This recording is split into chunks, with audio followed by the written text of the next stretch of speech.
La gendarmerie a créé cette unité en 1959, au mois de mars 1959. Et lorsque nous sommes arrivés, M. Georges, qui était président du secours en montagne, ne nous connaissait pas. Il ne connaissait pas les gendarmes. Il a dit les gendarmes viennent assurer le secours en montagne, je ne les connais pas. Par contre, il avait déjà travaillé l'année 1958, l'été 58, avec les CRS. Alors il les connaissait, il dit les CRS sont capables d'assurer le secours, les gendarmes je ne les connais pas, et est-ce qu'ils vont être capables d'assurer cette mission? Alors, au départ, il prévenait d'abord les CRS, et ensuite il nous prévenait nous. Et donc c'était un peu la course, quoi. Il fallait arriver les premiers sur les lieux d'accident. Bon, on était une équipe bien entraînée, il n'y a pas de problème. Et puis, donc on a fait pas mal de secours dans l'été. Monsieur Georges a vu qu'on était capable. Et à l'automne, il nous a réunis, CRS, gendarmes. Il a dit, bon, les gendarmes sont capables d'assurer le secours. Et à partir de maintenant, les secours se feront en alternance. Une semaine sur deux, une semaine les gendarmes, une semaine les CRS. Donc on avait gagné notre place et c'était parti. Voilà. Et puis là, en 60 ans, il y a eu des évolutions folles dans la technique de la montagne et forcément du secours.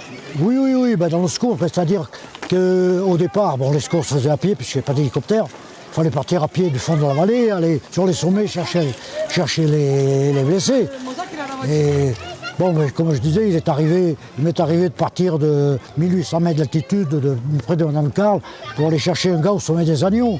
Ou alors partir d'Elfroide à 1600 mètres pour aller chercher un blessé aux arrêts de Cialouse à 3000 mètres d'altitude. Il fallait le redescendre sur le dos. Et on était 4, 5, voilà, il fallait faire le travail, il fallait descendre les gars, il n'y a pas de problème. Mais le secours le plus dur qu'on a fait, c'était le Pic Gaspard, quoi. Le Pic Gaspard, ça a été quelque chose. On est resté 33 heures dehors.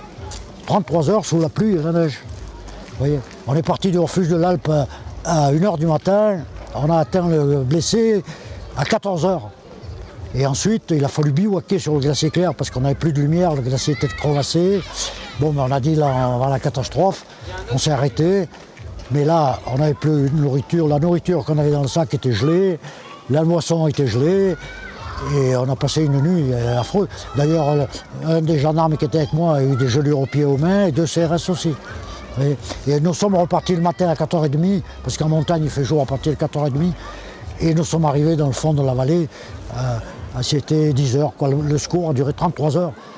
Mais enfin, c'était une satisfaction parce que on avait bavé, c'est le cas de le dire, mais on avait ramené le gars vivant. Vous voyez, pour nous, c'était quelque chose de formidable. Vous voyez. Et après, ça a évolué. En 63, on a eu la Jouette 3.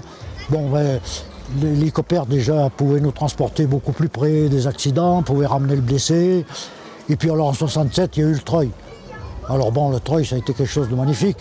Nous qui avions connu porter les blessés sur le dos, marcher à pied pendant des heures pour aller le chercher, l'hélicoptère qui nous posait avec le treuil pratiquement à côté du blessé, pour nous, je vous dis, c'est une révolution, quoi. C'était quelque chose d'imaginable. On disait, maintenant les secours, c'était quelque chose de facile pour nous, quoi. Vous voyez, on disait, les secours maintenant, c'est... Et quand vous dites ça aux jeunes secouristes que maintenant c'est facile, qu'est-ce qu'ils vous répondent? Ils ont du mal à le croire parce que eux, ils n'ont pas vécu ça. Ils ont vécu, ils arrivent là, on les prend là, on les treuille à côté du blessé, on les emmène. Bien sûr, ils ont eu des jours où il faut partir à pied, il fait froid, il neige, Mais ils ont du mal à le croire. Ils ont du mal à croire, ils disent, il est peut-être en train de nous raconter.